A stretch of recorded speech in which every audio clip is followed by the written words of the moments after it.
নবীজির কাছে আছে কোরআন। ১৫০০ বছর পরে একজন মানুষের জবানে যদি কোরআন তিলাওয়াত শুনে মানুষের অন্তরে এতটা প্রভাব বিস্তার হয়, তাহলে স্বয়ং আল্লাহ তাআলা কোরআন যার উপরে নাজিল করেছেন তিনি যখন তার জবানে কোরআন তিলাওয়াত করতেন, ওই তিলাওয়াতের প্রভাব মানুষের অন্তরে কতটা বিস্তার সৃষ্টি করত এটা বলা অসম্ভব। এই জন্য মানুষগুলা যাইত জাদু দেখার জন্য, মানুষগুলা যাইত কবিতা শোনার জন্য। নবীজি শোনায় দিতেন কোরআন। কোরআন শুনে ওই মানুষগুলো তাদের অন্তরে ঈমানের নূর প্রজ্বলিত করে বাড়িতে ফিরত। তাহলে যে কথা থেকে গেলাম, মূলত কাফেররা আমার আপনার নবীজির চারিত্রিক ব্যাপারে অপবাদ দেওয়ার দুঃসাহস করে নাই। কিন্তু আফসোস, ১৫০০ বছর পরে মুসলমানের ঘরে জন্ম নিয়ে অনেক ইসলাম বিদ্বেষী আছে যারা আমার আপনার নবীজির চরিত্রের ব্যাপারে অপবাদ দেওয়ার দুঃসাহস করে। মনে রাখতে হবে, এই পৃথিবীতে যত মুসলমান আছে যার অন্তরে ন্যূনতম ঈমান আছে, সারা পৃথিবীর ওই মুসলিম ব্যতীত বাকি সবাই যদি সম্মিলিতভাবে আমার আপনার নবীর চরিত্রের ব্যাপারে অপবাদ দেওয়ার দুঃসাহস করে, বলেন তো এই অপবাদ আমরা কেউ বিশ্বাস করব? অথবা ওই ব্যাপারে কারো অন্তরে কোনো সংশয় সন্দেহ আসবে? নবীর চরিত্র এরকম, নবীর চরিত্রের ব্যাপারে যদি অপবাদ দাও তাহলে ইমানদারের সুপ্ত ঈমান তত্ত্ব হয়ে ওঠে। এজন্য আমরা দেখি যখন কোন জালেম নবীর চরিত্রের ব্যাপারে অপবাদ দেওয়ার দুঃসাহস করে, আমরা দেখি যে অনেক ক্ষেত্রে এমনটা হয় যে আমার এক যুবক ভাই, তার মুখে দাড়ি নাই, হয়তো ঠিক মতো নামাজ পড়ে না, কিন্তু হৃদয়ের গহীন করে নবীর জন্য একটু মহব্বত আছে, ঈমানের বাতিটা নিভু নিভু করে জ্বলতেছে। ওই যুবকটাও যখন কেউ নবীর ব্যাপারে অপবাদ দেওয়ার দুঃসাহস করে, প্রতিবাদ করার জন্য ময়দানে নেমে আসে, জীবন দেওয়ার জন্য সর্ব অগ্রে তাকে দেখা যায়। ঠিক কিনা বলেন? শোনা যাবে নবীজির সাথে যারা ছিলেন তারাও ডাকতেছে, মুহাম্মদ তাড়াতাড়ি চলো। নবীজি বলতেছে, ওরা তো আমাকে ডাকে, কিন্তু আমার দু চোখ জুড়ে ঘুম চলে আসছে, আমার গোটা দেহ কেমন যেন অবশ হয়ে আসতেছে। আমার এই অবস্থা পরিরক্ষণ করে ওরা আমাকে এখানে রেখেই ওরা চলে গেল। ওরা চলে গেছে, আমি ওই বাড়ির এক পাশে গিয়ে শুয়ে পড়লাম। কারণ মানুষের যখন প্রচন্ড ঘুম আসে তখন বিছানা লাগে না, যে কোনো জায়গায় ঘুম দেওয়া যায়। এমনি একটা কথা বলে না, কয় খিদা মানে না পান্তা ভাত, ঘুম মানে না ভাঙ্গা খাট। এখন নবীজি বাড়ির এক পাশে শুয়ে পড়ছে। রাসূলুল্লাহ সাল্লাল্লাহু আলাইহি ওয়াসাল্লাম বলেন, ওরা আমাকে রেখে চলে গেল, আমি বাড়ির এক পাশে ঘুমায় গেলাম। সারা রাত পার হয়ে গেছে, সূর্য উঠে গেছে, আমার ঘুম ভাঙে না। সূর্যের আলো যখন আমার চোখের উপরে পড়েছে আমার তখন ঘুম ভাঙলো। আমি ঘুম থেকে উঠে দেখি কোথাও কেউ নাই, কোনো আওয়াজ নাই, কেউ আশেপাশে নাই। নবীজি বলেন, ওরা আমাকে রেখে চলে গেল আর আমি ঘুমায় পড়লাম। সারা রাত ঘুমন্ত, আমি কিছুই টের পাই নাই সারা রাত এই বাড়িতে কি হয়েছে। কোনো আওয়াজ আমার কানে পর্যন্ত আসে নাই। চিন্তা করে দেখেন নবীজিকে আল্লাহ তাআলা কেমন করে হেফাজত করেছেন। উদাহরণ আরো দেওয়া যাবে, তবে লম্বা হয়ে যাবে কথা। মূল কথা যেটা আমি বোঝানোর জন্য এত কথা বললাম, যে ইসলামে যত নিষিদ্ধ বিষয় আছে এমন কোন বিষয় নবুয়তির আগে আমার আপনার নবীর দ্বারা কখনো সংগঠিত হয় না। এই জন্য কাফেররা কখনো আমার আপনার নবীকে বলতে পারে নাই, মুহাম্মদ তুমি এখন এইটাকে হারাম বলতেছো, কিন্তু তুমিও তো আগে এক সময় এটা করেছো। এইরকম কোন কথা কাফেররা বলার সুযোগ পায় নাই। বরং নবুয়তির পর কাফেররা আমার আপনার নবীকে বারবার হত্যার অপচেষ্টা করেছে, নবীজিকে হত্যার অপচেষ্টা করেছে। নবীজি নামাজে সিজদায় উটের নাড়ি ঘুরিয়ে নবীজির উপরে চাপিয়ে দেওয়া হয়েছে, নবীজির গলার সাথে কাপড় শক্ত করে পেঁচায় ধরা হয়েছে যাতে শ্বাসরুদ্ধ হয়ে মারা যায়। আবার সব গোত্র থেকে একজন প্রতিনিধি নিযুক্ত করা হয়েছে যেন সম্মিলিতভাবে তারা নবীকে হত্যা করতে পারে।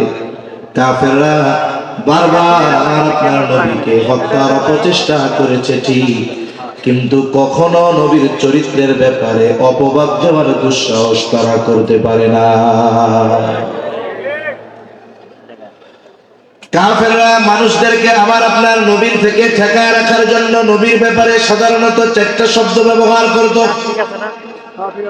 রাসূলুল্লাহ সাল্লাল্লাহু আলাইহি ওয়াসাল্লাম যখন 3 বছর গোপনে দাওয়াত দিলেন নবুয়তের পরে, 3 বছর পর আল্লাহ তাআলার নির্দেশ, ওয়া আনযির আশীরাতাকাল আকরাবিন, এখন আর গোপনে দাওয়াত দেওয়া যাবে না।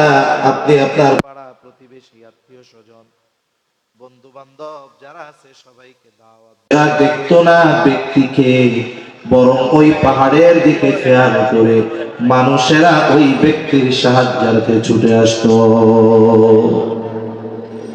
যেখানে একজন সাধারণ মানুষ যদি আহ্বান করে মক্কাবাসী চলে আসে, ওই জায়গায় আজকে ডাক দিয়েছে আল আমিন, দলে দলে সবাই ছুটে এসেছে।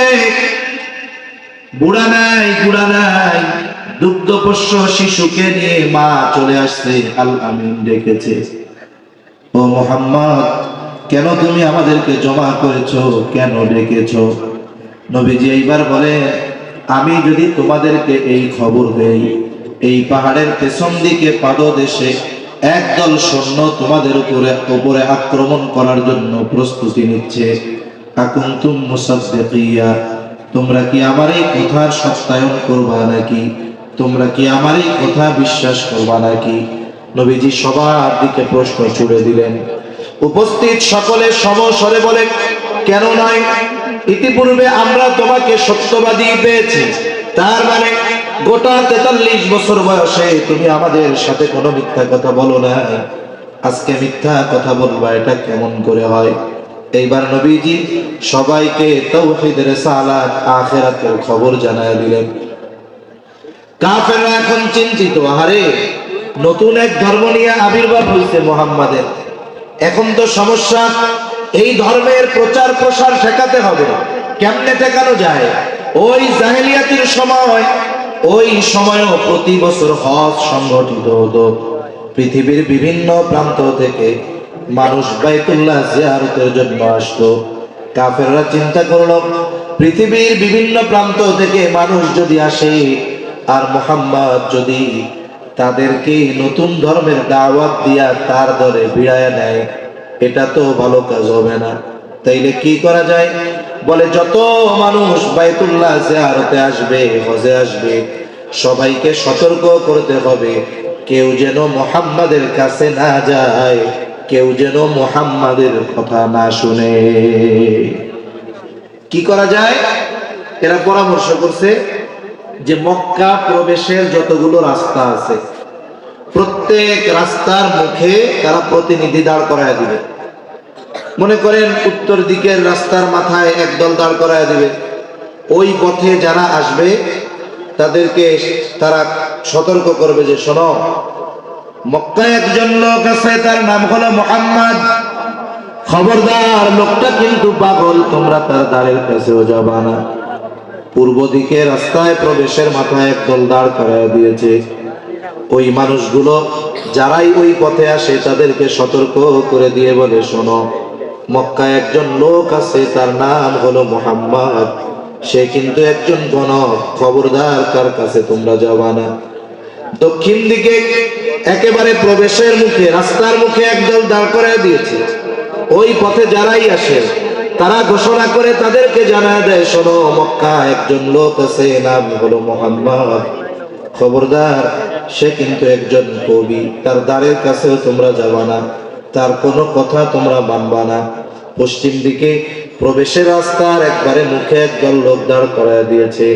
যারাই ওই পথে আসে সকলকে সতর্ক করে তারা বলে, শোনো, মক্কায় একজন লোক আছে মুহাম্মদ, সে কিন্তু জাদুকর, খবরদার তোমরা কেউ তার ধারের কাছেও যাবা না। নবীজির ব্যাপারে কাফেররা এই চারটি শব্দ ব্যবহার করত। কি বলতো? বলে জাদুকর, কবি, গণক, পাগল। তবে এই চারটি শব্দ কোন মানুষের চারিত্রিক ত্রুটির কারণ হতে পারে না। এখানে আল্লাহ তাআলার সিস্টেমটা কত সুন্দর।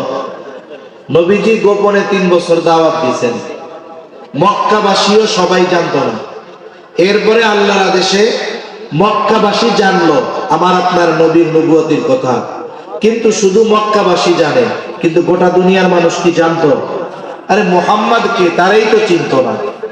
আল্লাহ তাআলা বলেন, আমার মিডিয়া, আমার মাধ্যম, আমার সিস্টেম কত সুন্দর, দেখ তোরা আমার হাবিব থেকে মানুষদেরকে দূরে সরাবি, তোদের মাধ্যমেই আমি আমার নবীর পরিচিতি সকলের কাছে পৌঁছায় দিব। সুবহানাল্লাহ। কেউ চিনত না মুহাম্মদকে, কিন্তু যখন শহরে ঢুকতেছে গুরুত্ব সহকারে যখন সতর্ক করা হয় মুহাম্মাদের কাছে যাবা না, সবার কানে এক আওয়াজ, মুহাম্মদ মুহাম্মদ মুহাম্মদ সাল্লাল্লাহু আলাইহি ওয়াসাল্লাম। ওরা করছে মানা। মানুষের অভ্যাস কি? বলে আল ইনসানু হারিসুন আলা মা বুনিয়া। মানুষের অভ্যাস হইল ওরে যেটা থেকে মানা করা হয় ওইটা না করা পর্যন্ত ওর ভালো লাগে না। এখন মক্কায় ঢুকেছে এক আওয়াজ, শুধু মুহাম্মদ মুহাম্মদ মুহাম্মদ। কোথায় পাওয়া যাবে মুহাম্মদকে? যাইতে মানা করছিল। এবার দলে দলে খোঁজে, মুহাম্মদ কোথায়, মুহাম্মদ কোথায়। যাদের জাদু পছন্দ তারা গেছে জাদু দেখার জন্য, যাদের কবিতা পছন্দ তারা গেছে কবিতা শোনার জন্য, যারা গণক দেখায় গেছে গণক দেখার জন্য, কেউ গেছে পাগল দেখার জন্য। কারণ তারা চিন্তা করছে মুহাম্মদ তো ছোটখাটো জাদুকর হবে না, গণক হবে না, কবি হবে না, পাগল হবে না। যদি ছোটখাটো হইতো তাইলে তার ব্যাপারে তো আমাদেরকে সতর্ক করতো না। ওরা করছিল মানা যে মুহাম্মাদের কাছে যায়ও না। আর মক্কায় ঢুকে ওই মানুষগুলো আগে খোঁজে মুহাম্মদ কোথায়। সুবহানাল্লাহ। কেউ গেছে জাদু দেখার জন্য, কেউ কবিতা শোনার জন্য, কেউ গেছে গণক দেখার জন্য, কেউ গেছে পাগল দেখার জন্য। জবান খুলে বলেন তো, আমার আপনার নবী গণক নাকি? আমার আপনার নবী পাগল নাকি? আমার আপনার নবী কবি নাকি? আমার আপনার নবী জাদুকর নাকি? বলে নবী তো এগুলোর কিছুই না, নবীর কাছে তো এগুলো কিছুই নাই। তবে নবীর কাছে একটা জিনিস আছে, সেটা হলো কোরআনুল কারীম। নবীর কাছে যে যায় নবী তারে কোরআন শোনায় দেয়।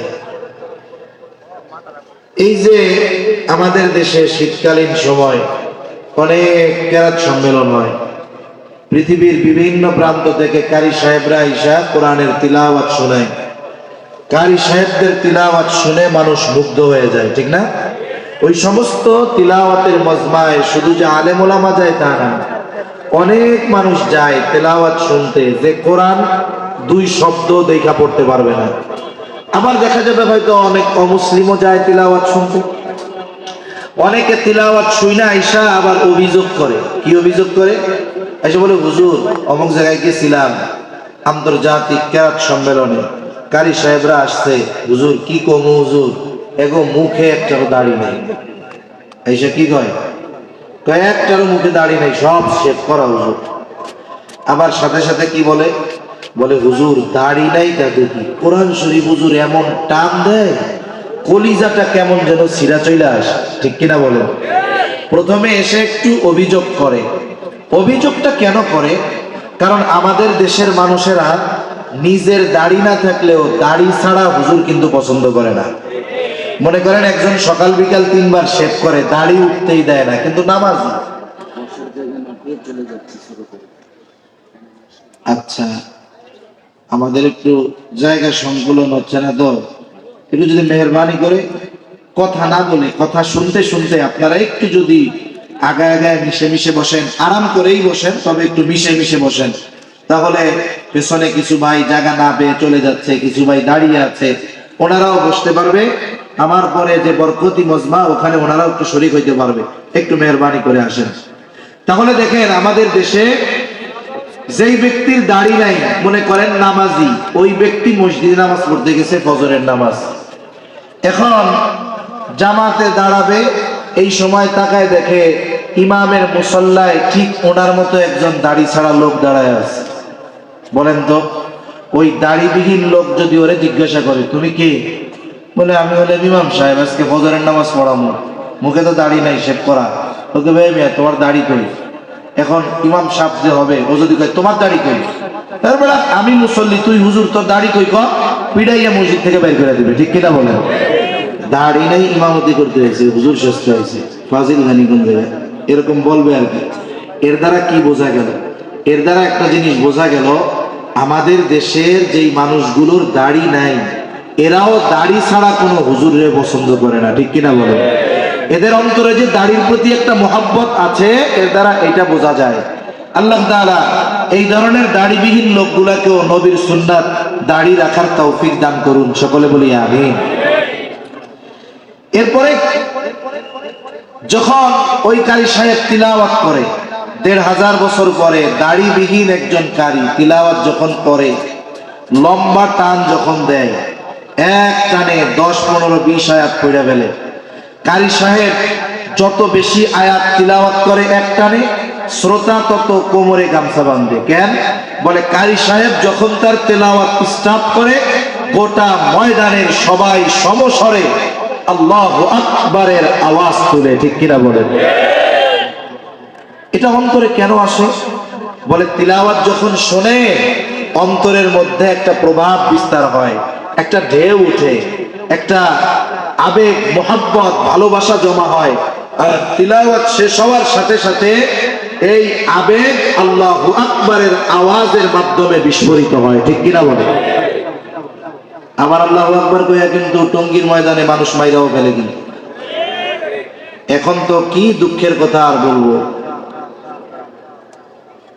আসলে মানুষের অবস্থা দিন দিন যা হচ্ছে, অবস্থা যা দেখা যাচ্ছে, মানুষ এখন মানুষ মেরে ফেলাকেও সোয়াবের কাজ মনে করে করতেছে। এই তথাকথিত ইতাআতীদের এক আলেম, উনি লিখছে একটা বই, লিখছে না, যারা সাদ সাহেবকে আমির মানবে না, এদেরকে হত্যা করা ওয়াজিব। এটা তো সব অনুসারীদের ব্রেনের মধ্যে ঢুকাই দিচ্ছে।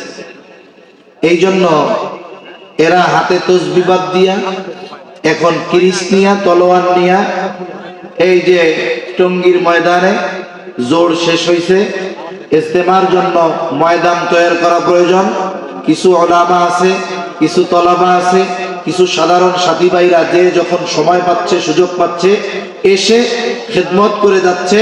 এই ধরনের মানুষগুলো, নিরহ নিরস্ত্র মানুষগুলো ভোর রাত্রে শুয়ে আছে, কেউ ঘুম, কেউ তাহাজ্জুদ পড়তেছে, অল্প কিছু পাহারা দিচ্ছে।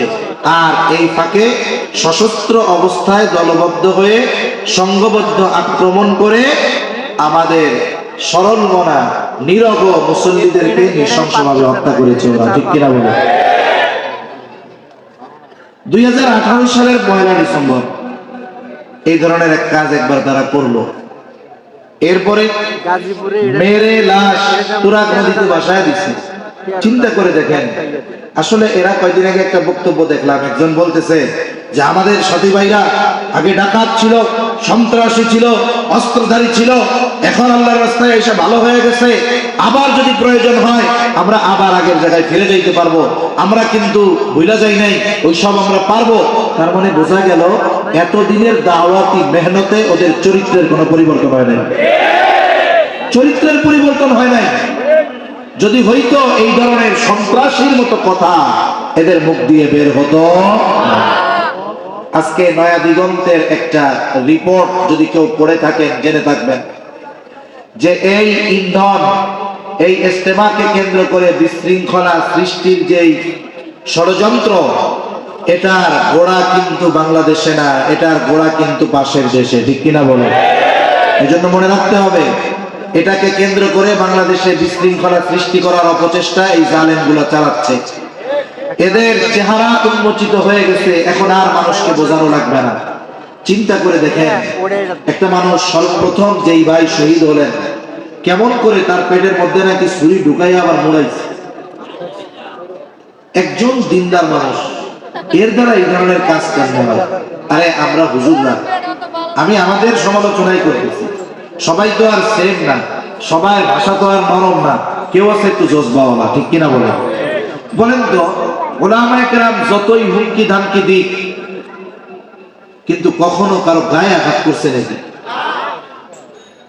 কিন্তু এরা দেখেন ঠান্ডা মাথায় থেকে এরা প্রশাসনকে উপেক্ষা করে, উপদেষ্টা মণ্ডলীকে উপেক্ষা করে, বৈষম্য বিরোধী ছাত্র আন্দোলন যারা করেছে এদের পরামর্শকে উপেক্ষা করে, রাষ্ট্রকে বৃদ্ধাঙ্গুল দেখিয়ে ওই রাত্রে টঙ্গীর ইজতেমার ময়দানে নিরহ নিরস্ত্র মুসল্লিদের উপরে হামলা করার মাধ্যমে এরা নিজেদের পরিপূর্ণ পরিচয় প্রকাশ করে দিয়েছে যে এদের হাতে দাওয়াত ও তাবলীগ কখনো নিরাপদ হতে পারে না।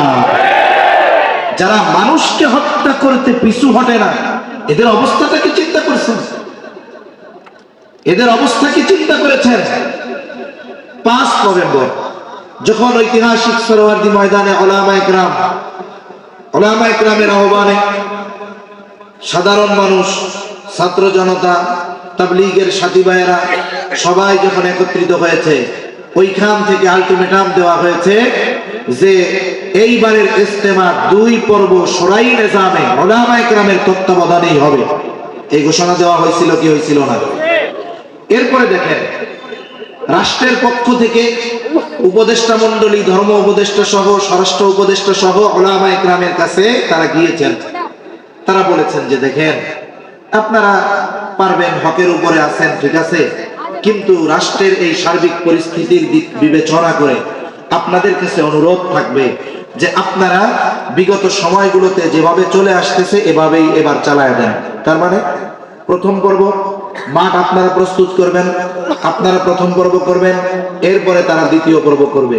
দেখেন, ওলামায়ে কেরাম প্রশাসনের প্রতি সম্মান দেখিয়ে, রাষ্ট্রের প্রতি সম্মান দেখিয়ে, উপদেষ্টা মণ্ডলীর প্রতি সম্মান দেখিয়ে ওই রকম এক মজমায় আলটিমেটাম দেওয়ার পরেও শুধুমাত্র বৃহৎ স্বার্থের কথা চিন্তা করে, রাষ্ট্রকে সম্মান দেখিয়ে, আইনকে সম্মান দেখিয়ে তারা ওই আলটিমেটাম থেকে ফিরে এসে মেনে নিয়েছে যে ঠিক আছে, এক পর্ব আমরা করব, পরের পর্ব তারা করবে, তবে আগের মতোই ওই স্বঘোষিত আমির বাংলাদেশে আসতে পারবে না।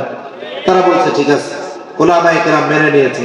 মনে রাখবেন, এই বিষয়টাকে কেন্দ্র করে আমাদের ওই দলের কিছু লোক ভাইয়েরা ওনারা প্রচার শুরু করছে যে দেখো হুজুররা ওলামায়ে কেরাম বা শোরাই নিজামের সাথী যারা, এরা ভয় পেয়ে গেছে। কথা বুঝেন নাই? এই জন্যই তো 2 পর্বে করার কথা 1 পর্বে কি ফিরে গেছে। মনে রাখবেন, উদারতাকে কখনো দুর্বলতা ভাবতে হয় না। আপনারা উদারতাকে দুর্বলতা ভেবেছেন, আপনারা উদারতাকে দুর্বলতা ভেবে আপনারা সবার মতামতকে উপেক্ষা করে যাদেরকে ব্যবহার করে আপনারা সাদ কান্দলবিকে আনার অপচেষ্টা করেছিলেন, তাদের সাথেও বেঈমানি করেছেন, প্রশাসনের সাথে বেঈমানি করেছেন, রাষ্ট্রের সাথে বেঈমানি করেছেন, এবং আপনাদের মুখোশ এই বাংলাদেশের 18 কোটি মানুষের সামনে উন্মোচিত হয়ে গেছে। কথা একটাই, এদেশে যদি এখন থেকে তাবলীগের কাজ চলে, শোরাই নিজামে ওলামায়ে কেরামের তত্ত্বাবধানেই চলবে। সেজন্য আপনারাই আমাদেরকে বাঁকা হওয়ার জন্য উৎসাহ প্রদান করেছেন, কিন্তু আমরা আপনাদের মাথায় হাত দিব না, মাথায় লাঠি দিব না, কারণ আপনাদের আচরণ প্রশাসন দেখে ফেলেছে, রাষ্ট্রের মানুষ দেখেছে, আমাদের কিছু বলা লাগবে না। এখন আপনাদের সাইজ করার জন্য ওরাই যথেষ্ট, ঠিক কিনা বলে? সাথে সাথে ওই 18 সালের 1 ডিসেম্বর এইরকম নেক্কারজনক ঘটনা ঘটানোর পরেও ওলামায়ে কেরাম তাদের সাথে আলোচনা করে স্বাভাবিক কোনো মামলা টামলা না করে একটা ফয়সালা সমঝোতার মধ্যে গিয়েছিল, ক্ষমা করে দিয়েছিল। কিন্তু সহজ বিষয় হলো, আপনারা আপনাদের চরিত্র পরিবর্তন করতে পারলেন না, এবার আর আমাদের কিছু করার নাই।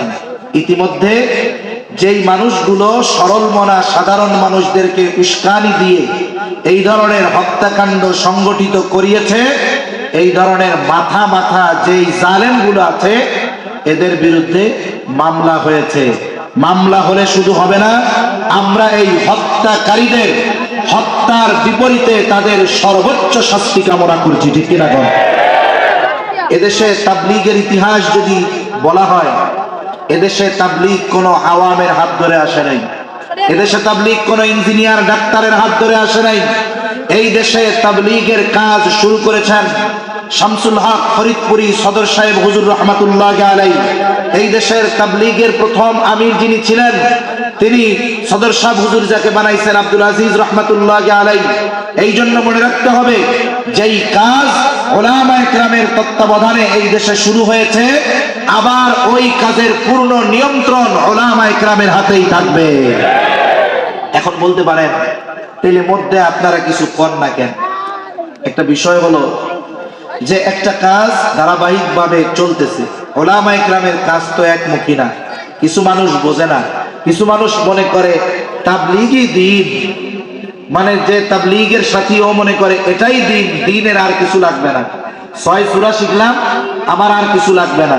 হায়রে মিয়া, আপনাদের মনে করেন আজকের যিনি শাইখুল হাদিস আল্লামা আলী আহমদ সাহেব দামাত বারকাতুহুমুল আলিয়া, হুজুর যদি প্রতি বছরে 3 চিল্লা লাগায়, শাল লাগায়, বলেন তো এই যে হাদিসের দর্শ দিবে কে?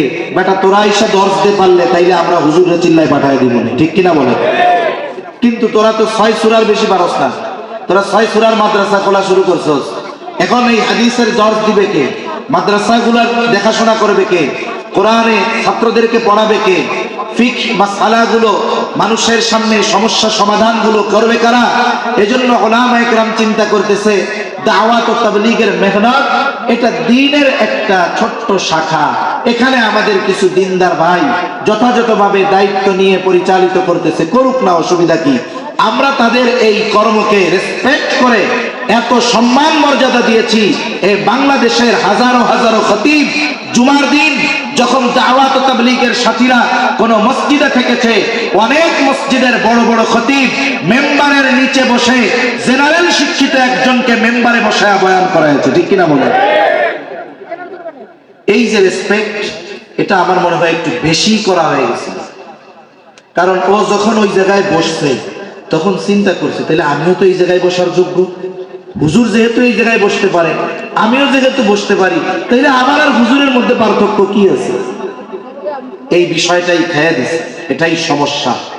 এজন্য উলামায়ে কেরাম যখন দেখছে যে এই কাজ যারা করতেছে এদের পদ্ধতি, কথাবার্তা, কর্ম লাইনচ্যুত হয়ে যাচ্ছে, তখনই আবার উলামায়ে কেরাম এটাকে সঠিক পথে ফিরিয়ে আনার জন্য মেহনত করতেছে। ঠিক কিনা বলে? এখানে উলামায়ে কেরামের কোনো পদ পদবীর দরকার নাই। এখানে গেলে ব্যবসা বাণিজ্য হয়, বিষয়টাও তো এমন না। আরে মাহফিলে আসছি, এই কাজের পরে আমি যাওয়ার সময় হয়তো ওনারা আমাকে হাদিয়া দিবে, কথার কথা, গাড়ি ভাড়া দিবে। কিন্তু বলেন তো, দাওয়াতের মেহনতে যখন আমরা আগে ছাত্র জামানায় গেছি, এখানে আমরা যখন যাইতাম আমাদেরকে তো কেউ টাকা দিত না, বরং এই কাজের দায়িত্ব নিলে পকেট থেকে আরো পয়সা খরচ করা লাগে। ঠিক কিনা বলে? তাইলে যেখানে পয়সা খরচ করা লাগে, উলামায়ে কেরাম সেই দায়িত্ব কেন নিতে চায়? বলে তোমরা যখন এই দায়িত্ব পালনে ব্যর্থ হচ্ছ, কোরআন সুন্নাহর অপব্যাখ্যা করতেছ, উলামা বিদ্বেষ, আলেমদের বিদ্বেষ মানুষের অন্তরের মধ্যে ঢুকিয়ে দিচ্ছ, তোমাদের এই অপকর্ম দমন করার জন্যই উলামায়ে কেরাম ময়দানে নামতে বাধ্য হচ্ছে। নইলে তোমরা আগের গতিতে চললে ওই শাখা নিয়ে তোমরা কাজ করতে, আমাদের তো অসুবিধা ছিল না। তো সম্মানিত উপস্থিতি, এক কথার থেকে আর এক দিকে চলে গেলাম।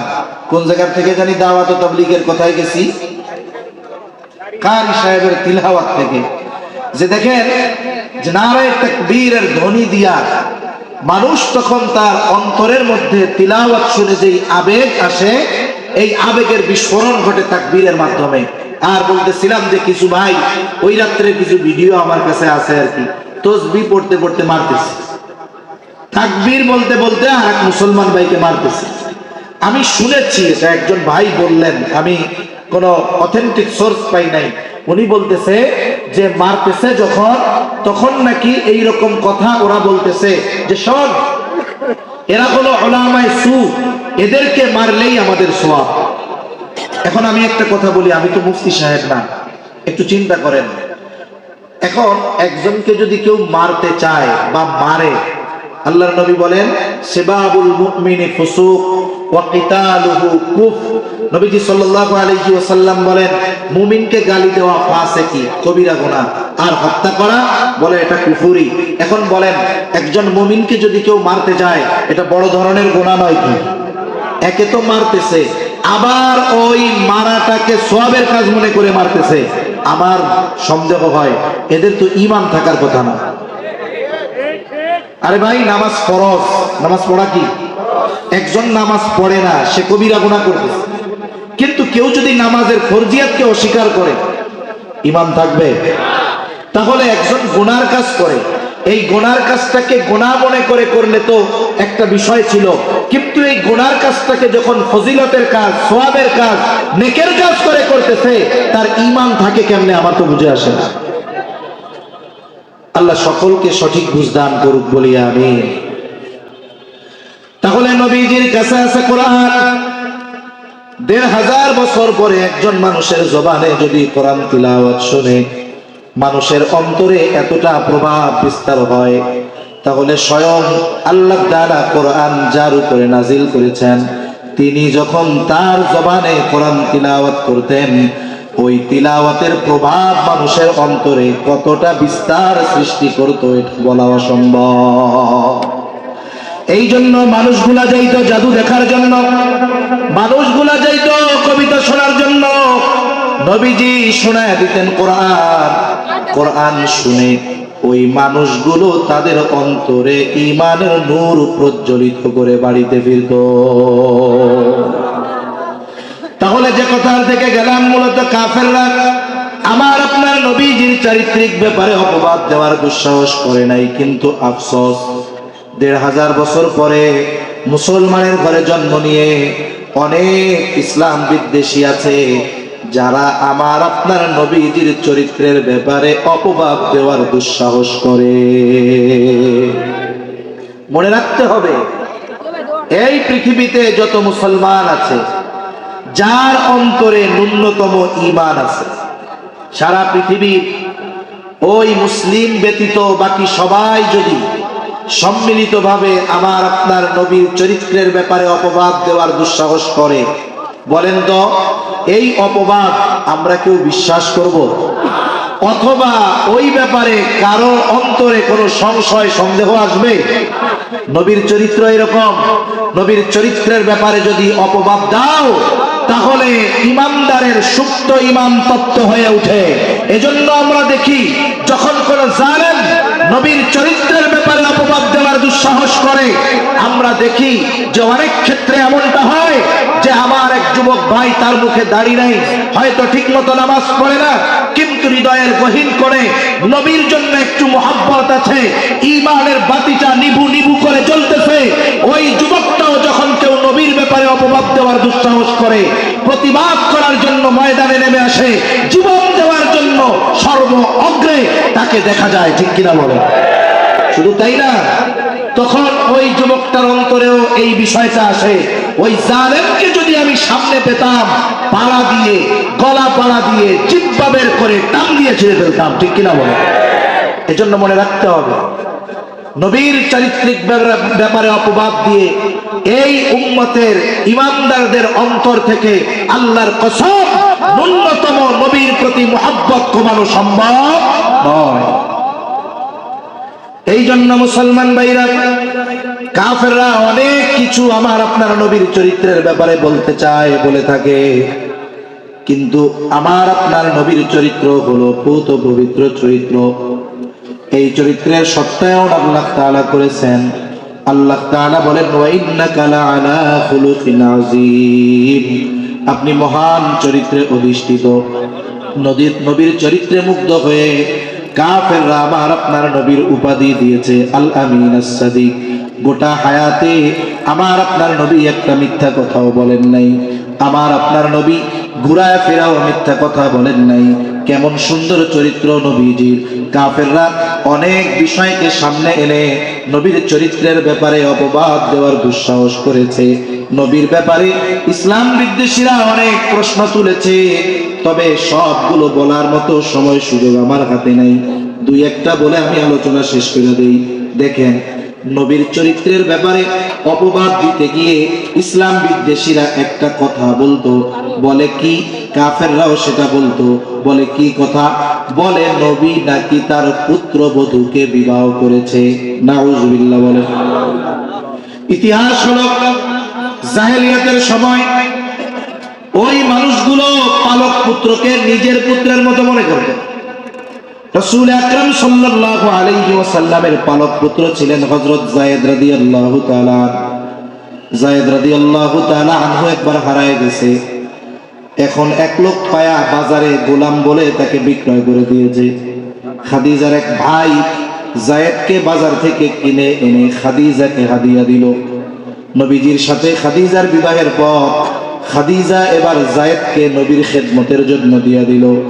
যায়েদের মা বাবা খোঁজ পেয়েছে যে আমাদের সন্তান মক্কায় মুহাম্মদুর রাসূলুল্লাহর কাছে আছে গোলাম হিসাবে। মা বাবা খুঁজতে খুঁজতে চলে আসছে নবীর কাছে। এসে যখন বলেছে যায়েদ আমাদের সন্তান, যায়েদ আমি তোমাকে আজাদ করে দিলাম।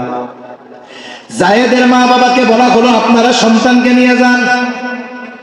কিন্তু যায়েদ আমার আপনার নবীর চরিত্রে এমন মুগ্ধ, মা বাবাকে বলে তোমরা চলে যাও, আমি নবীর কাছে থাকতে চাই।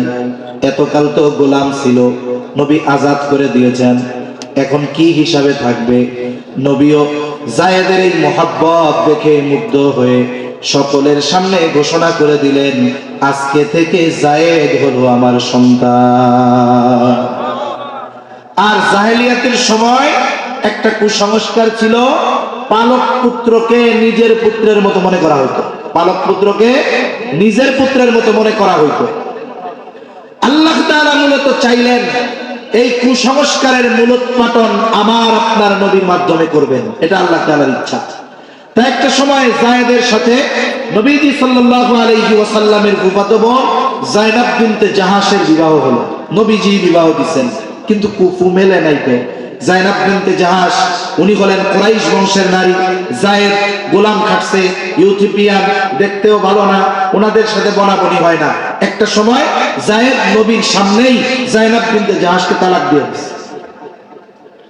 এবার আল্লাহ তাআলা জানায়া দিলেন ইদ্দতকালীন সময় শেষ হবে, এরপরে আপনি যায়নাব বিনতে জাহাশকে বিয়ে করবেন। তার মানে এই সমাজের গোটা স্রোতের বিপরীতে দাঁড়িয়ে আপনাকে এই কাজটা করতে হবে। অনেক সময় কিছু বিষয় আদেশ করার চাইতে ওই কাজ করার মাধ্যমে ফায়দা বেশি হয়। যেমন সংক্ষিপ্ত সারে বলি, আমি 10 মিনিটে শেষ করে দিই। অনেক সময় বলার চাইতে করলে ওটার প্রভাব বেশি পড়ে। কেমনে? হুদাইবিয়ার সন্ধির সময় যখন সাহাবায়ে কেরাম মদিনা থেকে মক্কার উদ্দেশ্যে রওনা হয়েছে, দীর্ঘদিন পর বাইতুল্লাহ দেখবে, আত্মীয় স্বজনের সাথে দেখা করবে, বলে 10 ভাগের 9 ভাগ রাস্তা পার হয়ে গেছে, অল্প কিছু দূর মক্কা, সকলে ইহরাম পরিধান করে ফেলছে, যাইরে মক্কায় যাব, বাইতুল্লাহ দেখবো, আত্মীয় স্বজনের সাথে দেখা করব। এই সময় কাফেরদের সাথে মুসলমানদের একটা চুক্তি হয়েছে, সন্ধি হয়েছে। বলে হুদাইবিয়া নামক কূপ ছিল ওই জায়গায়, এই কারণে ওই কূপের নাম অনুসারে সন্ধি বা চুক্তির নাম হলো হুদাইবিয়ার সন্ধি। এবার চুক্তির যতগুলো ধারা দৃশ্যমান মনে হচ্ছিল সবগুলো কাফেরদের পক্ষে, মুসলমানদের বিপক্ষে। এর মধ্যে একটা কি বলে, এই বছর তোমরা যাইতে পারবা না, ফিরে যাইতে হবে। এইরকম যতগুলো ধারা আছে সব কাফেরদের পক্ষে, মুসলমানদের বিপক্ষে। এই কারণে মুসলমান সবার মন খারাপ। সাহাবায়ে কেরাম বসে আছে, নবীজি তাদেরকে উদ্দেশ্য করে বললেন, শোনো, তোমরা তোমাদের মাথা মুন্ডায় ফেলো, সাথে সাথে যার সাথে যেই পশু আছে সেটাকে কোরবান করে দাও, জবাই করে দাও। নবীজি এই কথা পরপর 3 বার বললেন, কিন্তু সাহাবায়ে কেরামের মন খারাপ, কেউ খেয়াল করে নাই। 3 বার বলার পরেও তাদের কোনো নড়াচড়া নাই। নবীজির সাথে ওই সফরে ছিলেন উম্মে সালামা রাদিয়াল্লাহু তাআলা আনহা। নবীজি তাবুর মধ্যে গিয়া এই অবস্থার কথা বর্ণনা করলেন। উম্মে সালামা বলে, ইয়া রাসূলুল্লাহ, এরা তো এমন নয়, বরং তারা বড় আশা নিয়ে এসেছিল, সেটা যেহেতু পূরণ হয় নাই, হয়তো তাদের মন খারাপ, তারা আপনার কথা খেয়াল করে নাই। আপনার তাদেরকে কিছুই বলার প্রয়োজন নাই, আপনি আপনার ছাগলটা নিয়ে গিয়া তাদের সামনে জবাই দিয়ে দেন। এইবার নবীজির সাথে থাকা জন্তুটা নিয়া সাহাবায়ে কেরামের সামনে যখন নিজে জবাই দিয়ে দিলেন, কিছুই বলা লাগে নাই, উপস্থিত যারা ছিল সকলে মাথা মুন্ডায় ফেললো এবং যার সাথে যেই পশু ছিল সেটাকে নবীর দেখা দেখে কুরবান করে দিল। তার মানে কিছু সময় আছে বলার চাইতে করার মাধ্যমে ফায়দা বেশি হয়। আল্লাহ তাআলা চাইলেন এই কুসংস্কারের মূলোৎপাটনের আদেশ শুধু দিবেন তা নয়, বরং নবীজির মাধ্যমে এই কুসংস্কারের মূলোৎপাটন আল্লাহ তাআলা করবেন। এইবার নবীজি যায়েনাব বিনতে জাহাশকে বিবাহ করলেন আল্লাহ তাআলার নির্দেশে।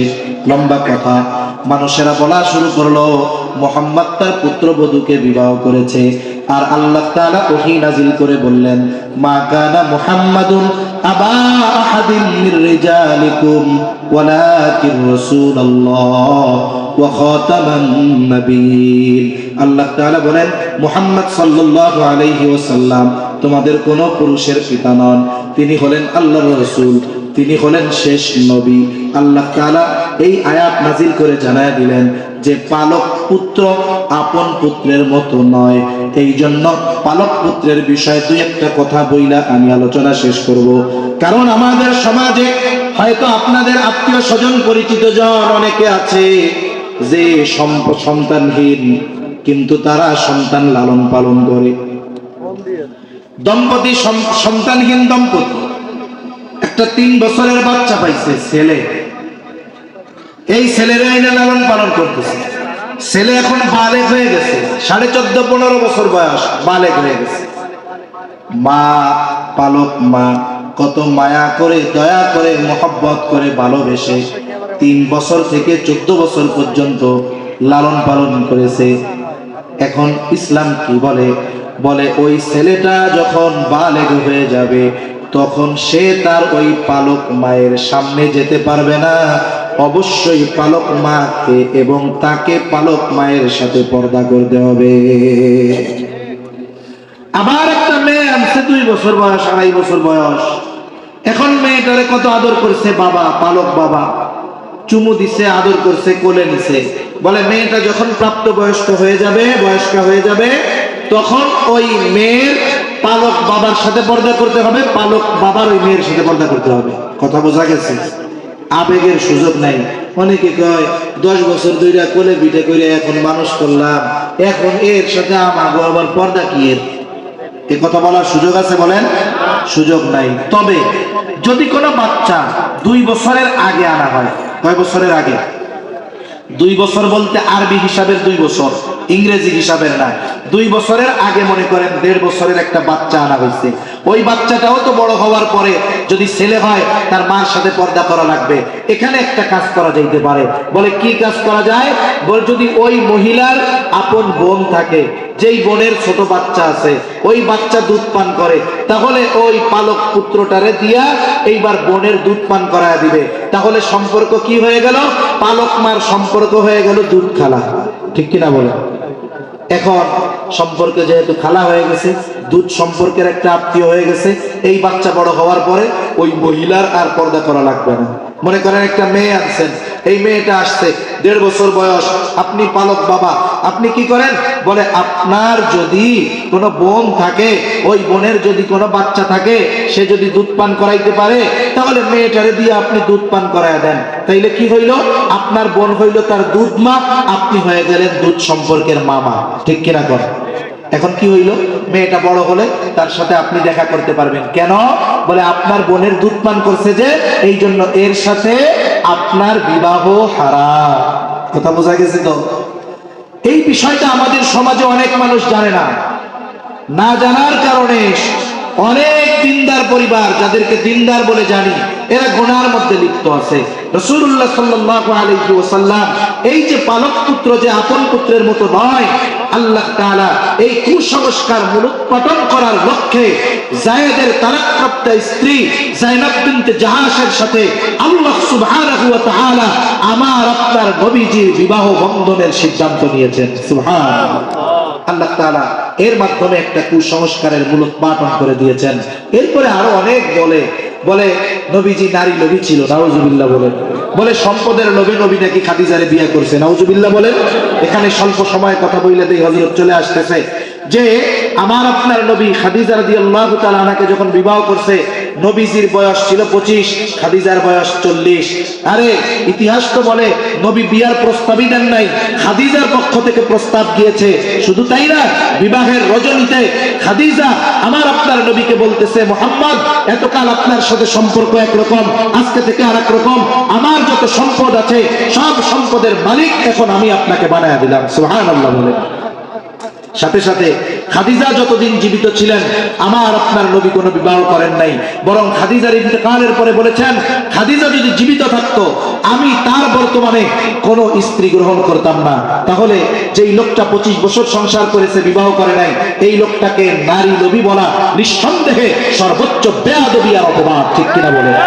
এজন্য নবীর আজমত আল্লাহ আমাদের বোঝার তৌফিক দান করেন, আমিন। ওয়া আখিরু দাওয়ানা আনিল হামদুলিল্লাহি রাব্বিল আলামিন। আসসালামু আলাইকুম ওয়া রাহমাতুল্লাহি ওয়া বারাকাতুহু। আপনারা সবাই বসবেন।